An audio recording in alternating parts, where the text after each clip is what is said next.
Hey, want to skip those ads and get early access and bonus episodes of all Banana for Scale shows? Hop on over to truestory.fm/join and discover all the cool perks that come with being a member of the Banana for Scale family. Coming up, we put Juju Tubootie on a bagel.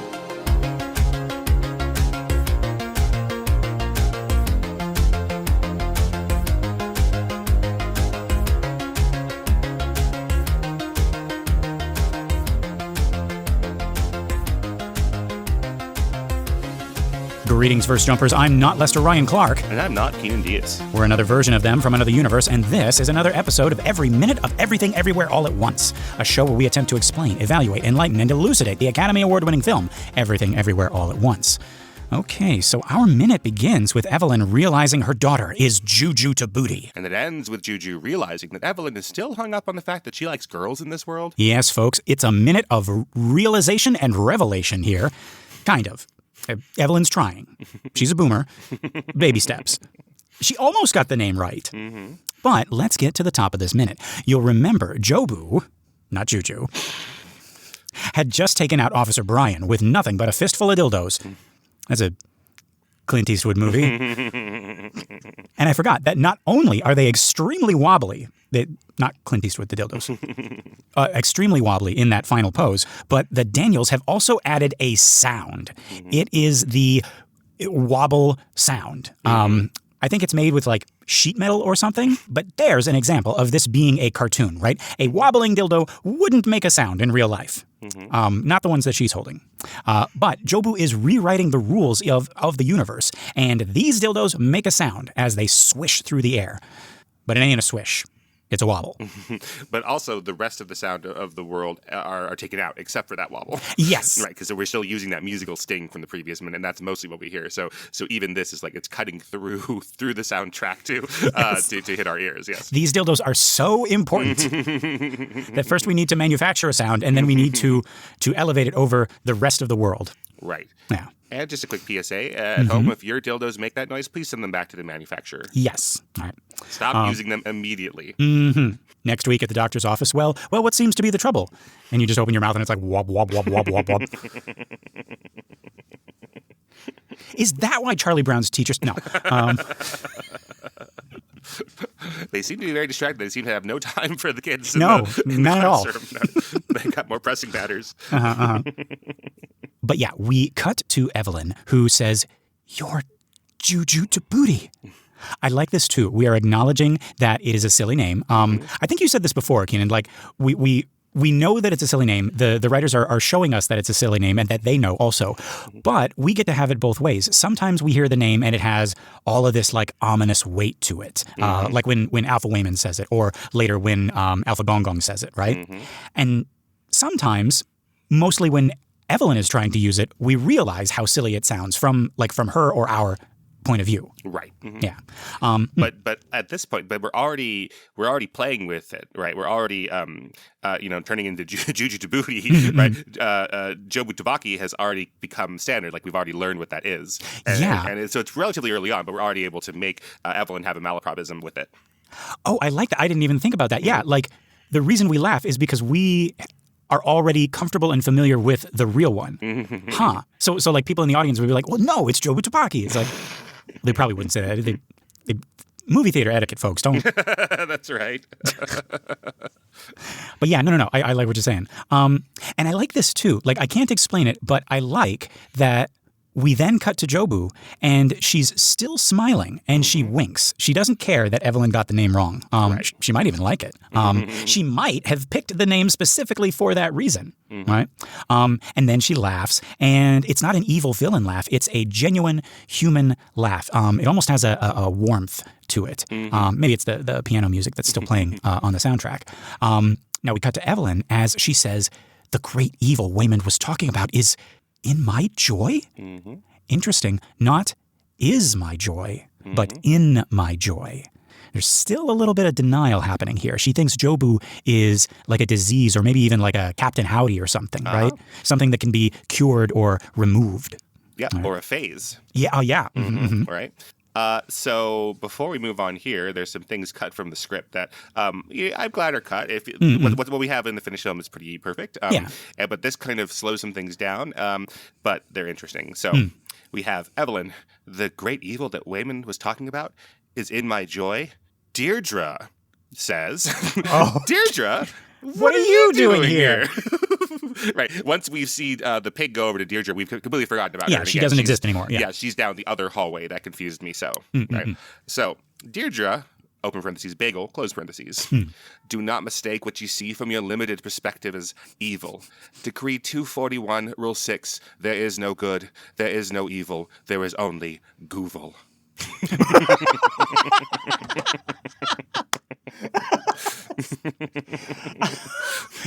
That got you surprised me. Oh wow. That's really good, right? The Goovil thing. That is funny. It's funny, but it gets to the heart of Jobu's philosophy really well, right? Like killing these versions of these security guard or police officer people, right, is neither good nor evil. It just is. Yeah. It's just Goovil. Yeah. Right. Yeah. So that is how they can justify what they're doing, right? Like anarchy for anarchy's sake. Right. Boy, this is we didn't even plan this, folks, but like here we are. We're talking about like silly words that have weight and Goovil. Wow. Yeah. So Deirdre is there. Evelyn then goes on. Shut up. Her name is Joy. A beautiful name. This is just make up sounds. Jobu. That's exactly right, Evelyn. Evelyn, stop calling me that. I am your mother. And then we're going to pick up with where we are in the film. Oh, okay. Okay. All right. I can see some of that like being used a little bit later, kind of being recycled. Right. I do like what is this? Like, those are just made up sounds. Right. And then Jobu agreeing, but like also kind of like indicating it's like, yes, and so is Joy. Like all of these, everything is made up. Right. Like, yes.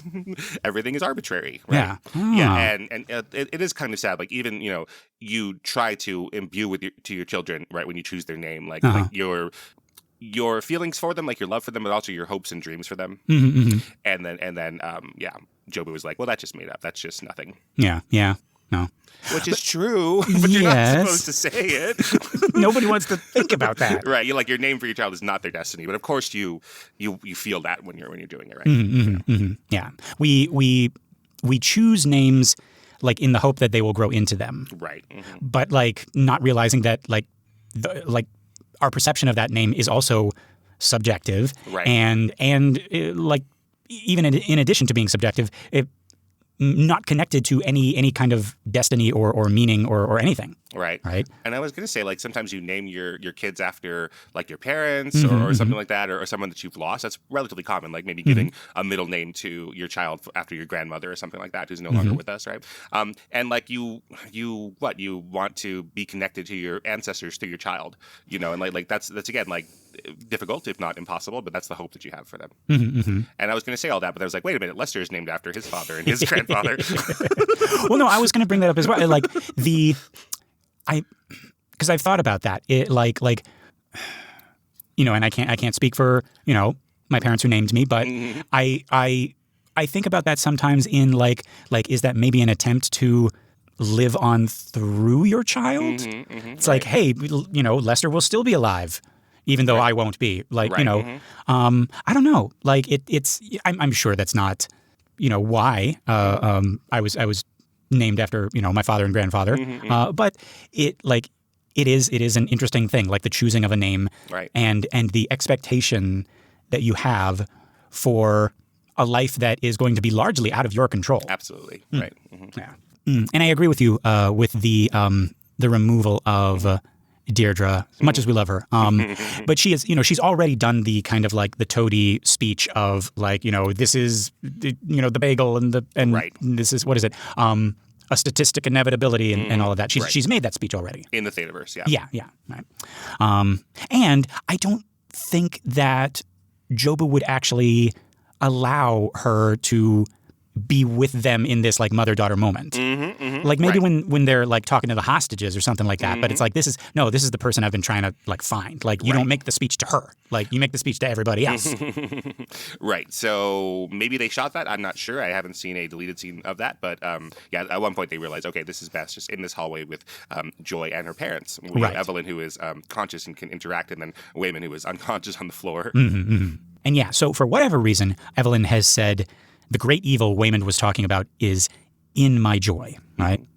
And we cut back, and even the sound has changed. It's this weird, like, slither sound. It made me think of Alien. And Jobu sort of like rising up from the bottom of the frame. And we see now that she still has that puffy blue jacket, but the outfit underneath has become a pink golfing outfit, complete with visor. She likes visors. And I like her expression here. It starts out very animalistic, almost predatory, as she rises up with that sound. And then, when she's upright, she sort of has this little smirk as she takes off the jacket. We talked a much less like warm smirk though. Like it's much more antagonistic. Yes. And it's interesting. Like so, she's going from this pose where she's got blood all over her with these murder weapons, right? These dildos, and then she ends that pose like smiling. She's really warm, and then she changes clothes and is clean again, and it's something that's non-threatening. I've never been afraid that a golfer is going to murder me, right? But Stephanie Hsu is performing it as if she is, as scary as anything else. Right. It's like American Psycho. Right. Yeah. And no, you're absolutely right. It's not a warm smile or it's not a warm smirk. It is menacing. It is scary. I find all of this funny. And we were talking before in our Exorcist show about how everyone's always wearing a mask. Right. And sometimes it slips and you see what's underneath.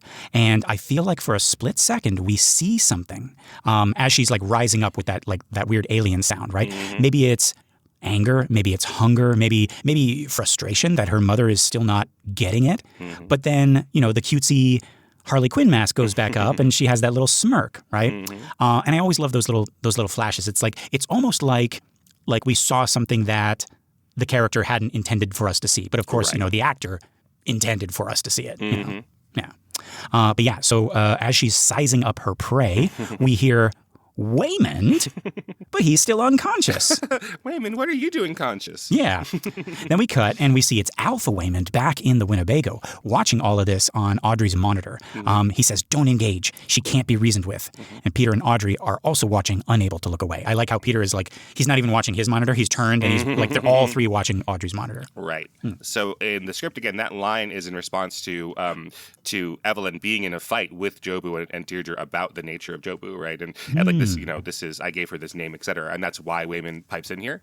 So in the finished film, by deleting that, it becomes like more of a warning, like, hey, I know this is going to happen and she's going to try to seduce you like a siren, So don't engage preemptively. Because right now in the finished movie, she hasn't really done much engaging. Right. Oh, I like that's. I mean, again, going back to The Exorcist, it's like it's important not to have conversations with the demon. Right. Yeah. It's like don't talk to it. Right. And I know what you're thinking because other people have done that in the exact same situation. They have talked to it. Yeah. Oh, I like that, and that is like the perfect kind of trap, if it is a trap, to like kind of mess with the name and have Evelyn, get all worked up about. Like, no, her name is Joy. Right. Yeah. Oh. But I also like that line for another reason. Now, obviously, this is supposed to make us think about how he could be talking about his daughter, right? Not a great evil monster, right? Don't engage. She can't be reasoned with, right? Because we've had that before. We've had him saying something similar to that, right? The fact that we get this line in the same minute that Evelyn definitively figures out it's Joy, right? I think that also kind of backs up my theory here. I don't know if we talked about it yet, but what do we make of this phrase being used by other characters in the story and not Evelyn? Right? This is also clearly an Evelyn line, or at least like beginning of the movie Evelyn, right? It's like she can't be reasoned with. My daughter can't be reasoned with, right? Right. But Alpha Waymond has said a version of this twice now. Right. Waymond, of all people, who in our universe would have the exact opposite attitude. And I know this isn't, like a dream movie, and I know we keep, or I keep comparing it to like a dream or a fantasy, but this almost feels like Evelyn's fantasy or Evelyn's dream sometimes, right? Her tax auditor is chasing her down hallways, right? She finds out she's the chosen one. Her husband is suddenly super assertive and sexy, and her daughter is an unstoppable force that can't be reasoned with. And everyone agrees with her on that. Everyone suddenly agrees with the things that Evelyn has been harboring deep down. Again, I know it's not a dream or a fantasy world, but I do like how it's just a little bit like fantasy fulfilling, right? And of course, because she's the main character and we're the main character, and this is a sci-fi fantasy movie where we get to be Evelyn Wong, who, you know, starts out like us and becomes the chosen one, it's serving our fantasy, right? So it's serving our fantasy that we get to, you know, go from being a normal person to, you know, this kick-ass, you know, martial artist, verse-jumping person. But what I mean is it's also serving her fantasies too, her, Evelyn Wong, the character, right? In this flawed and almost selfish way. Like, oh, I knew my tax auditor was out to get me. Or I knew my daughter couldn't be reasoned with, right? This is the universe where I'm right and everyone is finally listening to me, right? I like and that. I've been failing and it's not my fault. Right, exactly. Right? Like I could maybe even for the first time, once it's clear that there is a conspiracy against me in the universe, that I could even admit that I am not doing well. Because in the other one, I have to pretend that I'm doing very well and it's everyone else who's messing up. Right, yeah. But yeah, we get a shot of Jobu walking slowly, casually down the hall, right? She's got a golf club now. She sort of like slings it over her shoulder as she walks. Evelyn bends to grab hold of Waymond, who's still unconscious. She never, as she bends to grab him, she never takes her eyes off Jobu. I like that, right? And she retreats, dragging Waymond as Jobu advances. Yeah, it feels a little bit like someone who kind of understands some rule about how to deal with some animal or something, like a bear or a fox. I don't think this is right. Don't take my advice about what you're supposed to do with a bear or a fox, No. but like this idea of like, hey, just very slowly start to move away. And don't run. Don't turn your back on it. Yeah, don't keep your eye contact. Right. Exactly. If you start to run, then it's going to become a fight, and that's not what you want it to be right now. Yeah. And then we get a shot of Evelyn's face as she says, "Oh, it's you." And something happens here. She goes from being shocked and scared to angry, and then all the way back to her old self, where she is scolding and judging Joy. She says, "You're the reason my daughter doesn't call anymore. Why she dropped out of college and gets tattoos." This hit me harder than I expected. This felt so real. And maybe it got me because I think a lot of us are currently disagreeing with our parents, with our friends and loved ones on some very big things. And I can only speak for myself, but I have been told in this exact way, this like fearful and hurt way, that I have changed, that I am no longer the person they knew. I have been radicalized or brainwashed, and they no longer recognize me. And you hear the hurt and the betrayal in their voice, but you also hear the lack of self-awareness. Evelyn is the one who raised Joy. She played a big part in shaping her, both positively and negatively, both consciously but also unconsciously. When she dismisses her or criticizes her or devalues her relationship with Becky. Right, all of those things, the good and the bad, have shaped Joy and her relationship with Joy. She doesn't ask herself why Joy doesn't call her anymore. She doesn't think for a second that she might be a factor in that. She doesn't seem to remember or care why Joy dropped out of college, right? Even though I'm willing to bet Joy tried to tell her at some point. But she doesn't remember that conversation, or she's written it off as foolish. And I know for a fact, we're going to get proof of this at the end of the movie, that when Joy got that tattoo, she was thinking of Mom. But in this moment right here, Evelyn has forgotten these little details, these little details that include her as a character in this story. She's forgotten them in favor of this fantasy, this wish fulfillment fantasy that Juju Tubootie is the cause of everything, quote unquote, wrong with her daughter. It's Juju Tubootie. That she's the reason. All right? Yeah. That's very sad. Yeah. And we cut back to Jobu/Joy, and she is walking down this hallway. I said it before, but folks, notice who is pursuing and who is retreating. All right? And I like how we can't read Joy's face here. I say Joy. I like how we can't read Jobu's face here. It could be that she's hurt by her mother's words. It could be that she's heard them 100 times before. But then, at the mention of the tattoo, she actually pulls up her sleeve and shows it with this little aw, like in this like, oh, does this really bother you so much, right, kind of way. Well, let me rub it in a little bit more type thing.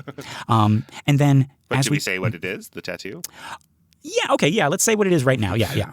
Yeah, it is a pig. It's the little pig, and so well, it's a big pig. It's a grown-up pig. But if we're working on the assumption again, this is sort of metatextual because we're getting this from Daniel Kwan saying this in that interview where he says that the reason that Wayman has a pig little trinket on his fanny pack is because that is in reference to some nickname that they've been calling Joy.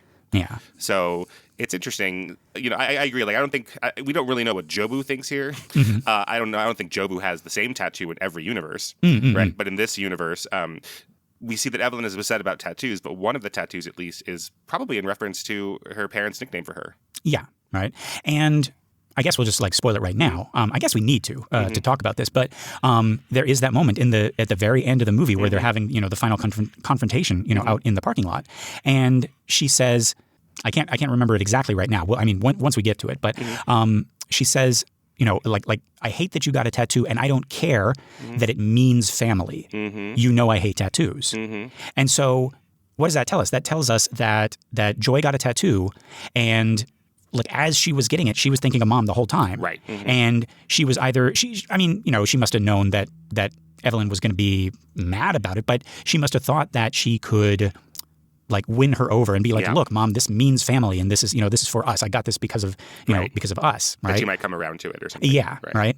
And we're not privy to that conversation. That it happened, but we never saw it. But that is part of their history and their relationship. And so this bringing up of the tattoo again to Jobu Tupaki, that's a sore point for both of them, because to Evelyn, she deliberately didn't listen to me. She knows I hate tattoos, and she got one anyway. Right. She doesn't respect me. She doesn't love me. And to Joy, it's like she doesn't even care that I did this for her. Like this is my expression of our family and my love for our family, and she doesn't care. Right. Yeah. So this tattoo is a sore point for both of them, and has a long history with both of them. Yeah. But yeah, so she pulls it up and she goes, "Aw," like that, right? And then we cut back as Evelyn realizes. I love how you can see it dawning on her. She is making this up as she goes along, and she has stumbled upon the ultimate fantasy fulfillment. She can blame Juju Tubootie for Joy thinking that she's gay. There is so much subtext here. It says so much more about Evelyn than about Joy. And the fact that she's got to whisper it, like saying it out loud, might like make it true or turn her gay or something, right? Okay, so maybe I misspoke. Maybe we really are supposed to catch some of the like kind of dream fantasy wish fulfillment vibes. But maybe it's because of Evelyn. She's in a multiverse sci-fi action movie, but she wants it to be Wizard of Oz. She wants it to be like what we were talking about before. It's interesting. So yeah, I love that she whispers it. That's a really interesting, fun choice. Like when she's been with Joy out in public, maybe at a restaurant, and they're talking about it, she feels she has to whisper it or something. So like and to Evelyn, it's like, oh, we could talk about it, but we have to use our inside voices just in case, right? And she couldn't possibly explain like why she needs to whisper it, right? Maybe she doesn't even know that she's doing it. But the irony is that like she's more concerned about people finding out than like if people like it's the biggest deal for her, right, than anybody else. Yeah. In the script, she says, "You are why she thinks she's a gay," which I find funny. I think that's I don't know. I mean, in movies, I think that's funny. I don't think that's funny when people say it in real life. But it's interesting. So they decided not really to go with that joke. That she's misusing the word gay as a noun instead of an adjective. So was that supposed to like be a joke on her language ability, or no? I don't think so. About her being old and like like certain famous people saying like I have a good relationship with the blacks or something like that. Say like with with the gays, with my daughter as a gay. Right. I think that's just supposed to be an old person out of touch idea. Gotcha. Yeah. It's hard to differentiate those sometimes. It's like, is this an old person thing? Is this a language thing? Sure. Yeah, and we're going to have a lot of fun with her, right? Because we're, with Google Eyes and Rakakuni, right? It's a little bit of both of them, but I think it is more the joke that she is out of touch. Yeah. But yeah, and the way that Joy reacts again. I keep saying Joy. The way that Jobu reacts.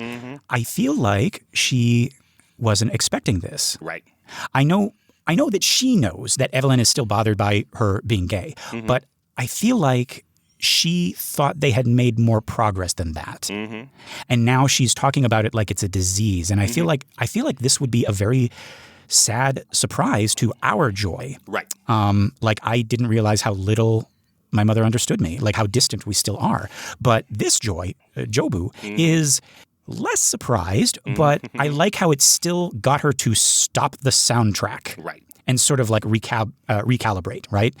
She plays it off with humor here. She says, it's like, I'm so sorry. You're still hung up on the fact that I like girls in this world.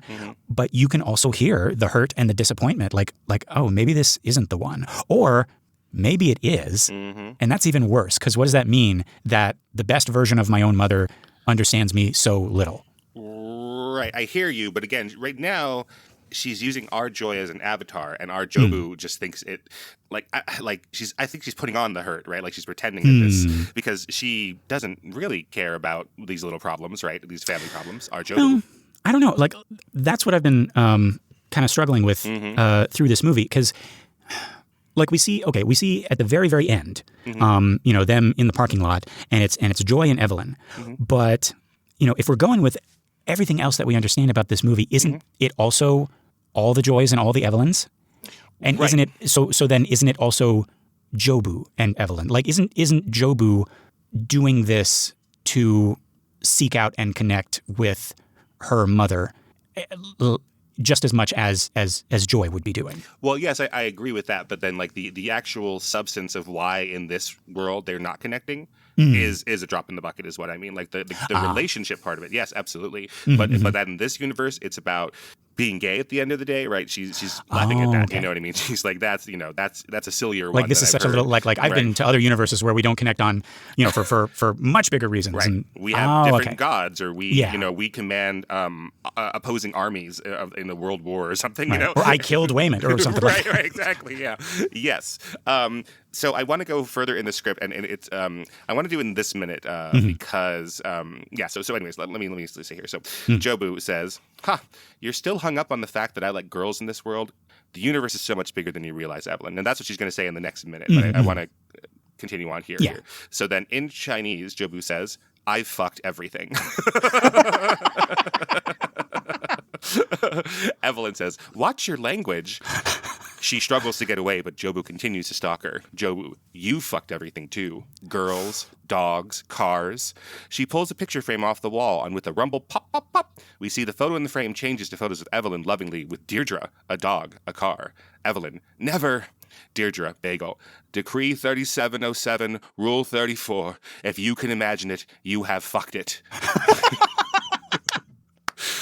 Jobu, in this very moment, there's a world where you and your auditor over here are deeply in love. The pictures flicker and show Deirdre and Evelyn on vacation, walking their cat in a leash, etc. Evelyn looks from the photos to Deirdre, who nods menacingly. Jobu, you miss her when she's gone. You love the way she smells. Her obsession with CrossFit and bird watching. Evelyn, impossible. Deirdre, Bagel, do not be so closed-minded that you blind yourself from the truth. Evelyn, I'm not closed-minded. I just don't like you. Nobody likes you, Deirdre. Deirdre, Bagel, your insults mean nothing in the grand scheme of the cosmic. Oh. Deirdre begins to cry. She beats her chest and slaps herself. Come on, Deirdre. Come on, keep it together. We works on this. Deirdre runs off crying down the hallway. Jobu sighs. Look, I'll be out of this universe in a jiffy. I'm just popping in to check on something. And then we're going to pick up after a little bit of her speech. Yeah. Oh, my God. What do you think of this, kind of deleted scene here? Wow. Yeah, kind of deleted and kind of like you see the DNA of all of that like spread throughout, the rest of the film. Firstly, Rule 34, nice touch. So that exists across universes. Yeah, I guess. Yeah, so if you are not permanently online, like some of us, so Rule 34 says that if you can imagine it, there is porn of it that already exists. Yes. So the constant one in this universe is if you can imagine it, you have fucked it.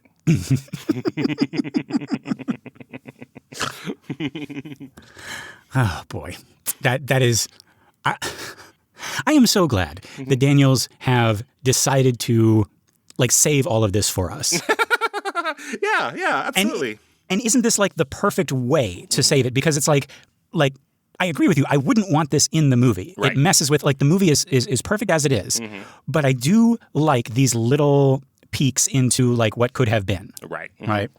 Yeah, I'm glad that we have it out there because sometimes what happens is once you get a for-your consideration script, when a movie is going through award season, they'll put out a version of the script, but the version of the script like really, really closely matches the finished film, which is just really unlikely because most films have these little things like this where we've cut a line or we've added a line in a post-production to clarify or we've deleted scenes or, it's very unlikely that you would have the actors and the directors, even if the directors have written the script, come up with the exact same blocking that's in the script. Yeah. So sometimes they kind of clean it up and make it seem more like it was handed down from the gods directly onto the cinema screen. Right. So I'm really glad whenever we can find something like this where the filmmakers have been brave enough to let us see their quote unquote mistakes. Yeah, and I mean that's sharing the power of creation and imagination because it's like you can look at some of this stuff, look at some of the the scripts from your favorite classic perfect movies, and you can see that the first draft was like, oh, that's a joke that I would have written, And you're like, okay, well, maybe I'm not as far off as I think. Right. Yeah. So yeah, I like I like it here. I like it having seen the movie already because I think like tipping off that in another world she's in a relationship with Deirdre is a mistake. Yes, definitely. This we need that to be a surprise. Right. We need to experience that with her there. So yeah, I'm glad that's gone. That Bagel Deirdre is. That we see below the mask of Bagel Deirdre is interesting, right? Where she's just been pretending to be the Incredible Hulk, and she actually does have like emotions under her. That is interesting, but wrong, right? Like that's not going to work for us, right? Because we need her to be the Darth Vader, not the schmeck that we joke about her being. Right, exactly. Right? Like we joke about like her being the toady. Right. And being the kind of what's another example? Because God, the Devil, and Bob is not as popular. Smee is what we yeah, say, there we go. Yeah, the Shmee. Because we're doing this podcast and we want to make things funny, but she's not like that. She's very like kind of the silent Vader-y, type for Jobu. Right. And to have her be the Shmee and to also be like, so she's into kind of like self-help, like therapy. Like we've talked about this, like she's worked through this like in her journals or something like that. That's hilarious. And I'm glad I know about it. Right. But it's good that it's not in the movie. Right. And that she's in love with Evelyn and multiple universes. Funny. But only once you know the correct version, right? Like that's funny as the parody of itself. So, right. Yeah. So anyways, I think that's really great. The idea that in this objective universe here, like bisexuality or pansexuality is the norm, and that the universe that we are in is heteronormative. That's an interesting, fun take. So I enjoyed that. That's not quite in our finished film exactly, but we do have like Evelyn experiencing being a lesbian in one of the universes at least. But right. Yeah. But yeah, you fuck dogs, cars, Deirdre, like which is worse. Right. I love that. That's like the last one. She's like, no. I also love just the idea, like, because we're delivering this bombshell news of like the universe is infinite, and if you can conceive of it, it was going back to St. Augustine or Thomas Aquinas. Yeah. If you can conceive of it, then it exists, right? And we've taken this profound, beautiful thing, and we're like, if you can conceive of it, you have fucked it.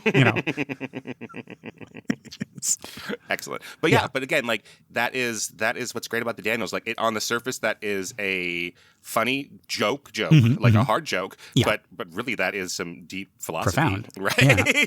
Right. Like all the universes exist. If you take the many worlds theory, at face value, then yes, all of these things exist. Yeah. Everyone's gay. Yep. Yep. And then, yeah, this last series of shots, folks. I love this so much. We are behind Evelyn as she retreats, and we can see all the way down that hallway, which seems to stretch on forever. It really is like a dream, like a nightmare, right? And then the lights go out. And again, there is a noise. In the waking world, there would be no noise, but it's as if a hand has yanked down a giant, like, heavy switch, and it's this heavy, echoey, like, clunk, right? Like shutting down like the breakers or something. And it happens twice. We cut to Evelyn as the lights go out on her end of the hallway. I like that it's like the darkness is heading in her direction, right? They might have like shut down or shut off at the same time, but the way it's cut, it feels like Jobu is shutting sections of the ceiling lights off one by one, going down the hall toward her mother. Right. Right. And Evelyn looks up, and her eyes catch like the remaining light from those emergency lights, and they look wet. Not sure if we're supposed to think that she's crying. I don't think so, but it does give her this like scared animal look. Right. Yep. You just see like her shining eyes in the dark. Right. Right. I also want to point out Sunlux and the sound department here. As the lights go out, we get that weird alien growl again, along with the creepiest voices. Sounds like there's like a baby crying, or maybe that's a scream, and then there's also someone else laughing or sobbing, and then there's this like incoherent shout in a high voice. I love that. Like just like Alpha Waymond, right? Jobu has her own choir of angels, right? Right. Remember in the fanny pack scene when Alpha Waymond successfully verse jumped, there was that choir of voices, doing almost like this battle chant. It's like, and I feel like that's the place this angel has come from to save Evelyn, and they're like cheering him on, right? And now Jobu is here, and she's like, this is my home. These are my angels. This is where I live. Right. Or if we don't want to, like we take away the Judeo-Christian part and we say like, this is what I surround myself with. Right. And Alpha Waymond has his like spirits of balance and good, and she's surrounded by like chaos and screaming and crying and stuff. Yeah. That she, how does it go? I was born in the darkness. I was forged by it. Something Bane-ish. You only adopted her. Right. I was born. That is such a silly, can't take you serious voice. I don't know. To the day I die, I will never understand why they decided it sounds like a Muppet. Yes, which I'm all for. I'm not a big fan of that movie, so I needed something to keep me awake. You got like the two most serious, like badass, threatening people talking to each other across the voice.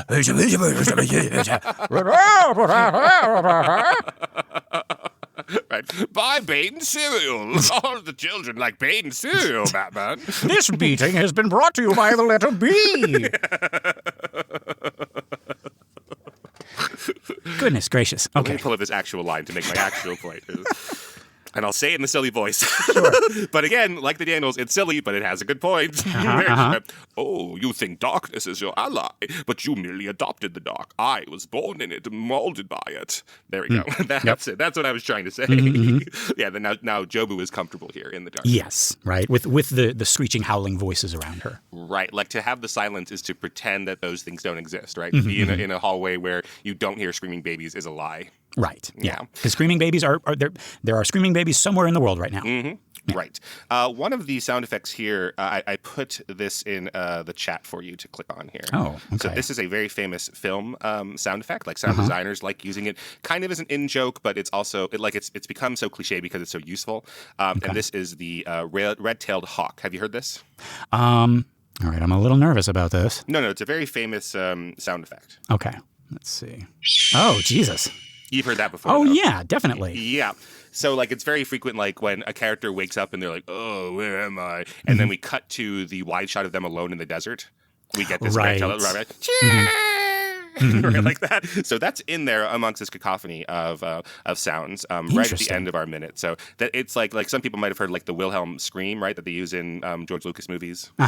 It's like, or in Temple of Doom. Yeah, right? This is like the Wilhelm scream for birds. Right, exactly. And so like you could look this up like actual other like they use this for all sorts of birds of prey on camera because the real eagles, like the bald eagle is more like a so they use this guy, the red-tailed hawk, to stand in for everybody. Sure. I was gonna say I've heard this like in like patriotic like infomercials or whatever, right? Yeah. Or when they're kind of like making fun of it on was it the Daily Show or the Colbert Report? Oh right? yes, of course. Right. Yeah, that is not a bald eagle on the Colbert Report that wipes into that wipes into Steven's monologue. No, it's a red-tailed hawk. It's a red-tailed hawk. Yes. Interesting, because the real bald eagle, the symbol of our great nation, right, goes well. How does it go, Keenan? It kind of goes.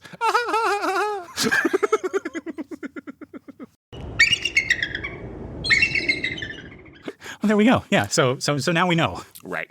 So yeah. So while they're doing all that crazy sound design there to like show like, here now you're in Juju Tubootie world, right? Like now here enter chaos, right? Part of it is the red-tailed hawk.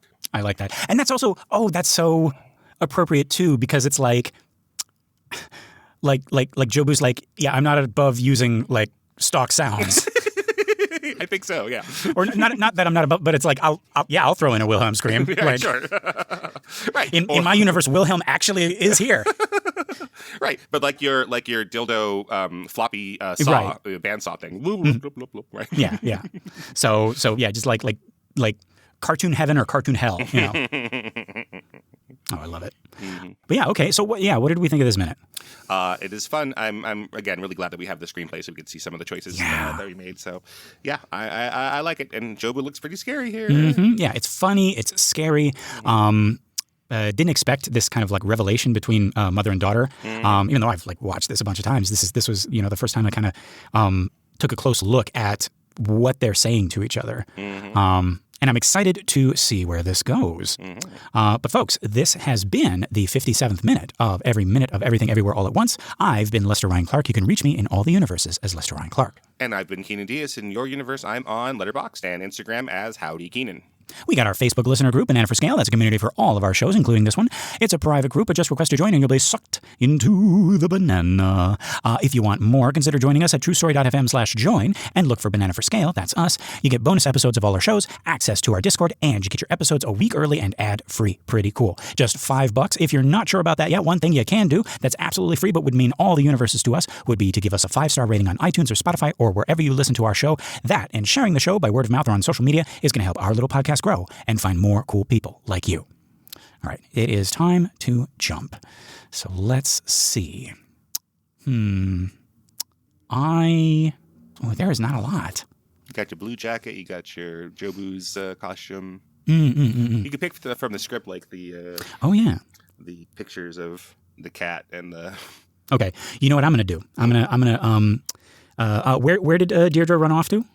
Oh, just down into the darkness somewhere. Well, I'm gonna follow her down there because I am interested in this Rule 34 thing, and I'm gonna be asking her. So I'm gonna be like, so Ninja Turtles, and she's gonna be like, yes, that exists. I'm gonna be like, okay, the Fantastic Four, yes, yes, you fucked it, yes. I'm gonna be like, Mrs. Doubtfire. Hang on.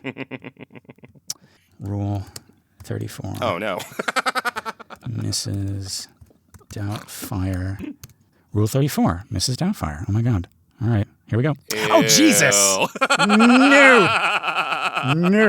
Oh, no. Whew. Okay. Nope. Did not like that. Okay. Well, that was sufficiently weird. I think that was weirder than what I set out to do. And so yeah. So I am able to jump now.